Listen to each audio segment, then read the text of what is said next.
going down tonight? Are Caleb Love and Arizona about to shock Cooper Flagg and Duke?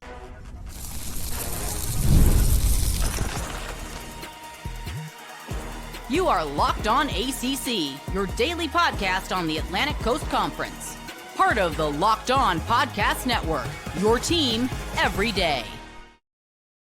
We roll into the Sweet 16 tonight. Thank you so much to the Everydayers for making Locked On ACC your first listen and your first watch today. We're available free wherever you get your podcasts. We're free on YouTube. We're part of the Locked On Podcast Network, your team every day. He is Kenton Gibbs from Locked On Wolfpack.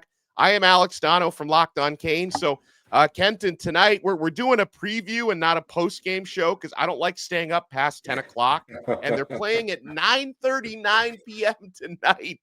Duke and Arizona in the Sweet 16. I will stay up and watch it, but I'm not going to be in a state to talk about it afterwards. We'll do that on tomorrow's episode. But at least, like, with this matchup, Kenton, we have the benefit of having seen these teams play earlier, much earlier this season. It was back on November 22nd. Duke beat Arizona 69-55. Right. Now, a lot of things can change between November and March. So how much stock and value would you put in that previous meeting? I would say a lot because Duke has only gotten better. That's the unfortunate part. You got beat by the worst version of them, or not the worst, but yes, a worse version of them. You know, it's like Dan Hurley said, if you're going to get us now. Get us now. You better get us now. And Arizona could not get them then. No. This team, I'm going to tell you like this here. This team is terrifying for a multitude of reasons. They're on pace to be one of the best, if not the best outright in terms of net rating teams in NCAA history, especially since they've been keeping track of that type of stuff. It is going to get scary, crazy, scary, spooky, and hilarious for Arizona here. And here's the thing. If I'm wrong here, I'm okay with eating some crow because, again, I don't see the path for Arizona to win that ball game. I really and truly don't. You know, it was like what we talked about on the squad. I can see a world where Caleb Love goes ballistic and Arizona still loses. You know, It's the old meme of, oh, man, he hits a three to cut the lead to 20. Like, it's that type of deal where I could easily see Duke dominating from start to finish here. So, I mean, again, you talk about how much does the old matchup mean? I would say not that much, but even still, I look back at it and I say, this team wasn't as cohesive. They weren't shooting at the same clip that they were. Now, they were, it just seemed like defensively, they weren't talking as much. They weren't communicating as well. And yet, you want me to believe that this outcome is going to be better for the opposition? Right. You said that they're going to shock the world. Well, I feel like Duke's got some rubber, some plastic, some glass, some mica, some ceramic, whatever insulates you from some shock. I feel like they got that. Yeah, and I think both of these teams are better than they were in November, but I think that transformation, it benefits Duke more because you think about who these teams were in November. Like Duke, one of the younger teams in the country, 3 true freshman starters in that game, and that was 3 true freshman starters in late November, the early weeks of the season. Like, I mean, Kenton, I would say now that we're down to the Sweet 16, you're no longer freshmen, in my opinion. Like, you have done the walk over the hot coals to this point, and like, I don't look at Cooper Flagg now and Con Knippel and say, oh, these guys are freshmen. No, these guys at this point are seasoned veterans. So I would say that transformation benefits Duke more. And when you talk about whether Caleb Love goes off or not, now that would be the only potential path to victory is if Love just really goes off while Duke has an off night. But it's worth noting, Kenton, when these teams squared off the first time this year, Duke very much held Love in check. 3 for 13 shooting, 8 points. That's what Love produced. Now, obviously, Love has had very good days against Duke because let's not forget who he is, former North Carolina Tar Heel. This will be Caleb Love's 10th time facing the Duke Blue Devils. So not this version of Duke. I mean, this will be his second time facing this, 2025 incarnation, but he's no stranger to going up against the Blue Devils. But the last time they squared off, Duke held him very much in check. It's to me, here's why I say he could go off and they still don't present much of a problem. The everywhere that you look on this team, you see players who have played together, who have been together, right? Jaden Bradley was one of the most sought after point guards in the portal when he was leaving Alabama. Everybody knew, oh, if you need a distributor, go get Bradley. Go get Bradley. Everybody was calling his phone. I'm not gonna lie to you. Wolfpack Nation was excited about the potential of getting him, but he ended up at Arizona. It is what it is. He played with Caleb Love last year. Did it help? Did it help? Did the power of friendship help? I'm saying this because when you look at what this team has done overall, when you look at who these teams are overall, KJ Lewis, another one of their top scorers, was at Arizona last year. Did it help? It's a lot like that the documentary where they were talking about they were talking about the Olympics, and the French national team is like, oh, we play together, we scrimmage together, we do all these things together, and they come together for 6 weeks, the US team. And so, Right. we have the advantage there. And Kevin Durant cavalierly says, that ain't gonna help you when you got to guard Steph. That ain't gonna help you. You're going to have all this power, French. Hey, we're an experienced team. Everybody's been here for another year. We played together. We've been through the fires together. That ain't going to help you when you got to guard Cooper. And then when you got to guard Kenton. And then when you got to get a shot off over Malawach, it ain't going to help you. I get it. Duke's a little banged up. One of their best interior defenders in Brown is down. Sure. I'm not worried. Now, this is a tournament that has lacked serious upsets so far. It's been pretty chalky into the Sweet 16. But if Arizona were to pull this off tonight, it would be the biggest upset in the Sweet 16. If they can do that, the Duke Blue Devils are 9.5-point favorites. So my question will be, does Duke win this game by double digits? Because I think they will. I've got Duke by about 15 tonight, Ken. I think Duke wins and covers. And 9.5 is a big line for Sweet 16. Yeah. For a Sweet 16, that is chalky. We're not looking at like, wait, St. Peter's upset 3 teams and now they're here? No. These are teams that people predicted or that the bracketologist or that the selection committee expected to be here. I still don't see. I will say this. If Arizona's firing at their highest clip and Duke has a very off night, I can see him keeping it within 5. Any other world, I see this thing, Duke rolls handily because, again, I just don't think that they have what it takes to match up man for man across the board with Duke. Duke is a bowling ball of butcher knives right now. Proctor is a secret of some sort. He's like the secret recipe to this whole thing. Secret weapon at the very least. That's what I'm saying. And mind you, that's a guy that on any other team, he's probably your leading scorer. He's probably your leading, and he's the guy that's like, oh, this unsung guy is coming out of nowhere, knocking him down. Well, good for him. Listen, it's not, none of this is a shot at Arizona. None of this is me saying that I think Arizona is a bad team. This is instead me saying Duke right now is a juggernaut, and they're rolling downhill with some momentum. Yeah, Tyrese Proctor against Baylor in the round of 32, 7 for 8. Not from the floor, from threes, went 7 for 8.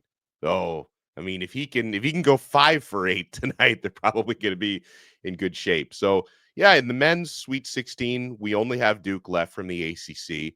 The women's Sweet 16, though, Kenton, which we're going to see action tomorrow and the day after, we're loaded up with the Atlantic Coast Conference, which is, what we kind of would expect from the men's side most years. You've got tomorrow North Carolina taking on Duke. How about that? So we got a guaranteed team to the Elite Eight. Guaranteed. At least one ACC team will make the Elite Eight. Yeah, UNC Duke at 2:30. Both of those teams play incredible defense. Your NC State Wolfpack tomorrow night, 2-seed NC State against 3-seed LSU at 7:30 p.m. And then on, what would that be, Saturday, the following day, you've got 3-seed Notre Dame against TCU. So you're looking at 4 teams left on the women's side, and hopefully that matchup between Duke and North Carolina, 2 teams that know each other very well, is as epic as I think it can be. Oh, absolutely. And the funny fact or a fun fact about some of these matchups that you just mentioned, TCU star player is Haley Van Lith. Do you remember where she started her career off? Little Yep. old Louisville. So, this is, you talk about defense and all that, and that is going to be important. But for Kara Lawson, I think getting out in transition is going to be the big thing. For Carolina, it's can Utspeed get it rolling. She is their do everything player, and she's the one that stirs the drink. She's the on court coach. Say that 3 times fast. She's the on court coach. She's the person that kind of gets people lined up where they need to be. And she's also the spark plug for this team in many regards. And as far as NC State and LSU got you early in the season, Westmore. Everybody believes that you can't beat Moki. Oh, that front court at LSU is too much. And you just trotting out till the trigger. Let me tell you something. Those guards need to have a spectacular game, but it's possible. We have seen Zoe Brooks and Isaiah James go off. We have seen Madison Hayes with her signature brand of pit bull defensive rebound. We've seen Sanaya Rivers take on the other team's best scorer and eliminate them. So all of those games are going to be important. And Hannah Hidalgo and company, I didn't forget about y'all. I did not forget about y'all. Don't y'all sleep on TCU. They've got some size on you. But again, they're another team that has a trio of guards in Hannah Hidalgo, in Sonia Citron, and Olivia Miles that can play with anybody. And Coach K Ivey's one of the best at it. So I would not be surprised if all of these teams except the loser of Duke and North Carolina advance. I wouldn't be surprised, but they all have very tall tasks in front of them in equal but different ways. We got some football on this episode as well. Friday night now belongs to the ACC. It's a little gimmicky, but I think it's great. And we also have updates on the spring games of 2 of the most prominent programs in the Atlantic Coast Conference. You want to keep it locked right here, my friends. We're only getting started on this brand new Locked On ACC. We are proudly brought to you by our friends at Monarch Money. Ever check your bank account and wonder, where did all my money go? Between dining out, online shopping, entertainment, it's easy to lose track. That's where Monarch Money comes in. Your personal CFO, giving you full visibility and control over your finances. Monarch Money is not just a budgeting app. It's a complete financial command center. You can track all your accounts, investments, and spending in one place so you can stop just managing your money and start building wealth. Guys, when I started using Monarch, I realized how many frivolous things I was buying, how much I was spending on things like food delivery. Now I budget smarter and I save more. And it's so much easier to manage money with your partner. That's smoother than ever. You could track shared and personal accounts, set goals together, stay on the same page without the stress. Take control of your finances now with Monarch Money. Use code LOCKEDONCollege at monarchmoney.com for 50% off your first year. That's monarchmoney.com, code LOCKEDONCollege for half off your first year. Thank you for making Locked On ACC your first listen and your first watch today. For your next listen, check out our other shows. Kenton, Gibbs, and Grayson Boone host Locked On Wolfpack, covering everything NC State, including the recent hire of Will Wade. Big move by NC State's basketball program. They'll be covering, of course, the Sweet 16 in the women's tournament. I also host Locked On Canes. Been talking a lot about football recruiting, updates from spring practices. We're available free wherever you get your podcasts, and we're available free on YouTube, part of the Locked On Podcast Network. Your team every day. All right, so Kenton, Rhett Lashley, the head coach of SMU football, has announced that SMU will not be holding a spring game. Now, I am a big fan of spring games. I think it's important for the fan base to offer that to them, to keep them engaged, and it gives you an opportunity to maybe simulate some of the pageantry that comes from playing, meaningful football when late August, September rolls around. But with Lashley canceling SMU spring game, Kenton, I don't love it, but right. I actually appreciate the fact that he's honest about it, because so many of the coaches around the country that have canceled their spring games, it's become a big trend this year, have hid behind this idea that, okay, it's not our fault that we need to cancel our spring games. It's all these other awful programs out there who are going to tamper with our players when they see them on TV. It's not us, it's you. We need to cancel our spring games due to tampering. So from Rhett Lashley's point of view, I was watching his press conference about it. I at least appreciate his honesty because he wasn't hiding behind the tampering thing. He said, quote, spring games are interesting. They're good for your fans, but after that, you don't get a lot out of it, he said. We'd rather get another practice out of it, meaning another regular practice. If we're going to get another scrimmage, it's different when it's private versus public. He says there's more downside versus upside for it in terms of having a spring game. So, I mean, SMU fans may not love to hear that they won't have an opportunity to go, watch their team play and meet their players. But I am refreshed by Lashley's honesty, right? It doesn't do a whole lot for us, he says, to have a spring game. I too am refreshed by the honesty, but there's something that everybody seems to be missing in their reaction to this. NIL is here, right? Players now have their cash tag and these QR codes on their jerseys, right? Yeah. People in certain programs, you have the players, Cash App handles or, and their social media handles on their backs. Fan support is more crucial than ever, and we are skipping over, this is just a thing for the fans, like it's nothing. Yeah. These teams are asking, these coaches are begging. Every coach that gets fired now uses the excuse, I didn't have the NIL support. I just didn't have the NIL support. And everybody's version of whatever their NIL collective is, whatever it is always saying, hey, fans, give $5 if you got it. Hey, fans, we're raffling off this thing. Hey, fans, we're doing this thing. And we're considering something for the fans as though it's ho-hum. We're considering something for the fans as if it's ho-hum. And I get it. I understand. We are in a business of performance. You don't want to waste a single practice. You don't even want to waste a single rep. That was my mentality. Every single rep I do, I want to make the best that I can do it because, it puts you in a better position the next time you have to do it. Or if you may be struggling with this thing and you just keep trying your hardest and you hit that moment where you're like, I understand it. Okay, my elbow needs to be up on my spin move. I got it after rep number 112. It just took some time. Cool. I get that.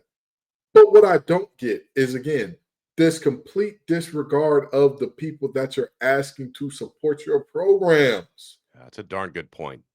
It's I couldn't have said that any better. It's again, I have argued from the beginning. Yes, the spring game is for the fans, but that's enough argument. That's enough argument, period.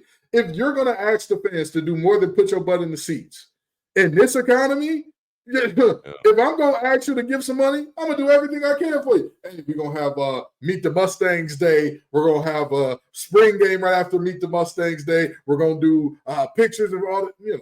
That's just my opinion. But again, I will concede that you are correct, that type of honesty and saying, hey, it has nothing to do with the portal. We're not afraid of people poaching our third string right guard.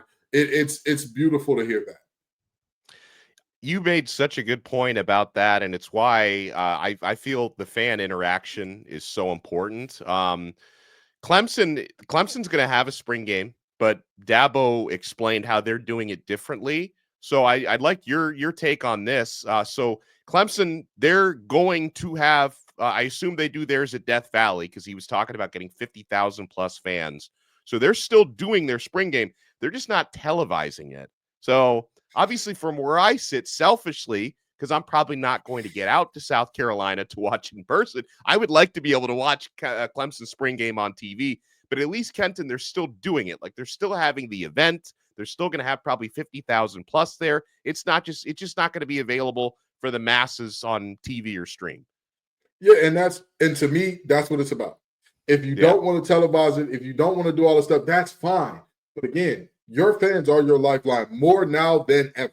And I know a lot of people, the argument and pushback is going to be, the reality is it's a few big boosters and like the fans chip in somewhat, but the big boosters are the main thing. Sure, fine, whatever. I'm sure the big boosters have all access and they'll be around for all these things. But again, just your fan base in general. Just your fan base in general, right? I will speak to what I know directly.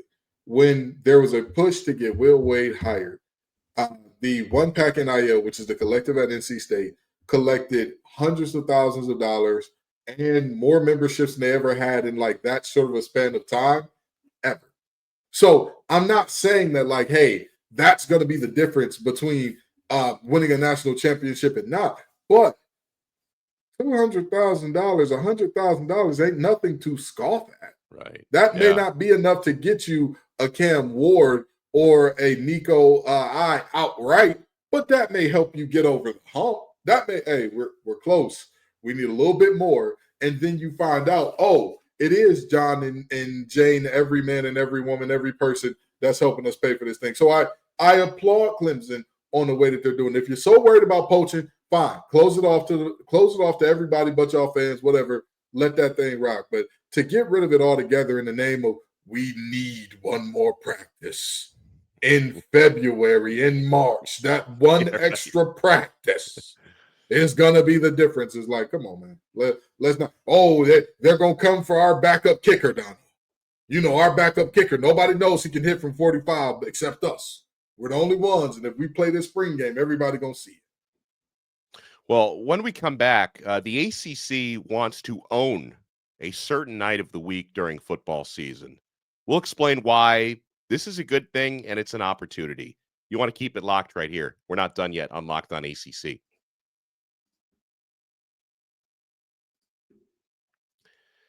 Guys, we're all about the stats because numbers don't lie. When it comes to the all-new Nissan Armada Pro 4X, the numbers are on an MVP level. With the ability to tow up to 8,500 pounds, it can quite literally carry the whole team, plus the gear, wherever you need to go. It's powered by a twin-turbo V6 engine, delivering the strength and performance to handle highways, back roads, and everything in between. And with room for up to 8 people, the Armada Pro 4X is built for big crews, big adventures, and even bigger memories. Whether you're exploring off-road trails or rolling up to the arena, the Armada Pro 4X brings power, versatility, and style wherever you go. Take your adventures to new heights in the all-new Nissan Armada Pro 4X. Learn more at nissanusa.com. The NCAA tournament is here, and so is the Bracket Breakdown. Locked On Podcast Network and Amazon Fire TV channels are teaming up to deliver NCAA tournament coverage like never before. Watch studio shows featuring former players and Locked On's local experts as they guide you through every upset, buzzer beater, and bracket matchup. Stream it all for free on Amazon Fire TV channel. Search Bracket Breakdown to see it all for free. It's your team every day.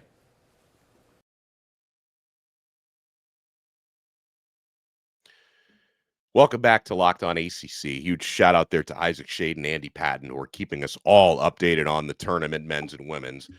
Kenton, last year, during football season, you noticed a lot more ACC teams in action on Friday nights. The ACC is bringing it up another notch this year. They're going to have 12 games this season on Friday nights involving ACC teams. And I noticed when the ACC put out their press release, very clear message they want to send.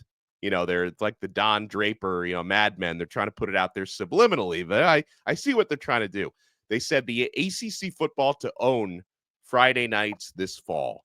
Now, Kenton, we've talked so much about, falling behind the Power 2, the Big Ten and the SEC, and ways the ACC needs to get creative in marketing themselves to try to really hold on to a niche and capture new viewers. And listen, obviously, college football is synonymous with Saturdays, and it always will be. But when you're competing every Saturday with the coverage that goes into these big SEC matchups and Big Ten matchups, to be able to carve out your niche and get more eyes on you on Friday nights, I think it's really smart. I think it's creative, and I hope it's as rewarding as I think it can be. I totally agree. We have talked time and time again about Phillips needs to be more creative. He needs to be more innovative. He needs to have that showman, that salesman, all these types of things. And so this is one of those measures. Like, it is not, is it perfect from him? Is this one of those moments where I'm like, he's absolved now. Jim Phillips is now the world's greatest showman? No. But this is one of those things where it's like, if you strategically know Saturdays are cooked, you will not have the biggest games. You will not have the your college game day won't be as often at your locations and all that type of stuff. If you know that, and you know the biggest matchups that people want to watch are going to be elsewhere, what are your other options? You need to look at those seriously, take stock, and say, all right, what can we do? And so if you're going to lean into Fridays, it's like, hey, we're going to have some great college football on too. You know, when you're finished watching your son's high school football games, come on over. Come on over. We'll be right here. You know, hey, your boys' team stinks. They're out the playoffs anyway, okay? They barely made the city playoffs. You know they wasn't making a stink. Come on over. Come watch us. Come watch a game out here. I think it's a great idea.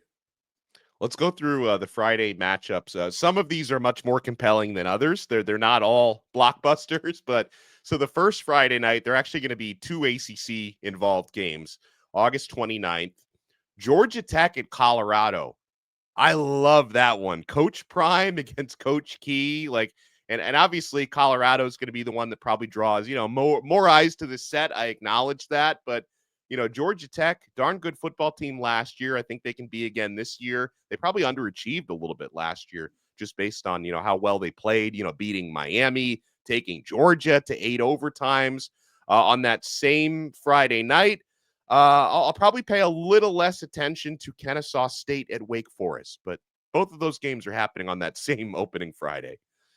Hey, I just hope everybody has fun in that Kennesaw State and Wake Forest game. But in all seriousness, that's a big time matchup in terms of Georgia Tech and Colorado. I mean, you've got one of the biggest brands in football going up against one of the most exciting coaches in college football in terms of Brent Key. So, I'm excited to see what happens there because, again, that's a tough, hard-nosed, physical team. And generally, people have said that Deion seems a little soft up the middle defensively. So we'll see how it works out. Let's go through the next several Fridays. So on September 5th, you'll have James Madison at Louisville. September 12th, Colgate at Syracuse. That's one of the few easy games Syracuse potentially has this year. Other than that, their schedule is a murderer's row this season.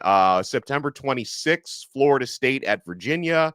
October 17th, you have Louisville at Miami and North Carolina at Cal. I would imagine that's probably going to be a doubleheader with the game at Cal probably being like the 10:15, 10:30. So you start ACC after dark, baby. ACC after dark.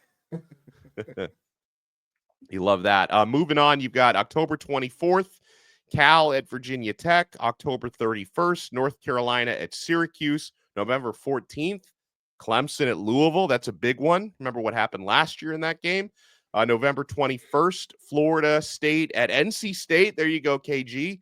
And then November 28th on a Friday night, Georgia at Georgia Tech. Maybe we'll get another 8 overtimes in that one. Please don't. Please send us home early, okay? Send us home early. Georgia Tech, get the job done early. But I'll tell you what, that is a really good slate of games for the most part. Like after you get past about week 3, 4, you're seeing all games that will either be competitive most likely, or they'll have big implications in the ACC. So I honestly and truly look at that and I said, this is good ball, man. This is really good stuff by the ACC here. Again, I am never going to lie and be unrealistic about the ACC and say, oh yeah, we can take them on Saturdays. The ACC network just has to be a little bit better. We just need Eric McLean and EJ Manuel to be just a little bit better, and that's the difference. No, I'm not going to say that. But what I will say is, again, this is the type of effort and innovation that we like to see, where if you know you're behind the 8 ball, you've got to do something to get out from behind it. Don't just sit there on your hands and say, oh, we lost. It's over. So unfortunate. Hey, I think the Friday nights are a good way to get it.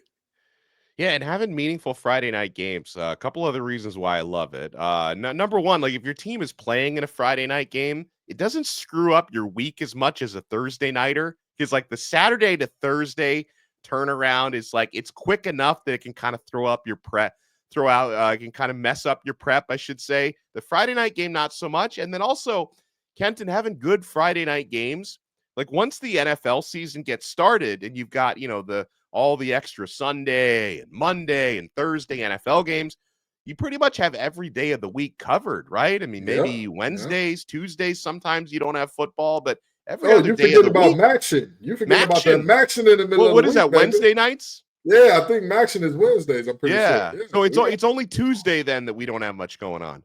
Yeah, not too long, not too much longer if the NFL has anything to say about it. But Yeah, you're right. absolutely right. You know what I mean? A lot of days of very good football are ahead here. And again, the ACC is being creative. At the end of the day, that's what we asked for. We cannot sit up here and complain once they give us what we've asked for. We've asked, be creative, find revenue, find ads, find some way to make yourself relevant. They're doing it. I love it. Well, I appreciate everyone taking time to make Locked On ACC your first listen and your first watch today. We'll see what happens later on tonight between the Duke Blue Devils and Arizona. He is Kenton Gibbs from Locked On Wolfpack. I am Alex Dono from Locked On Canes, and we'll talk to you again next time on another episode of Locked On ACC. We are part of the awesome Locked On Podcast Network, your team every day.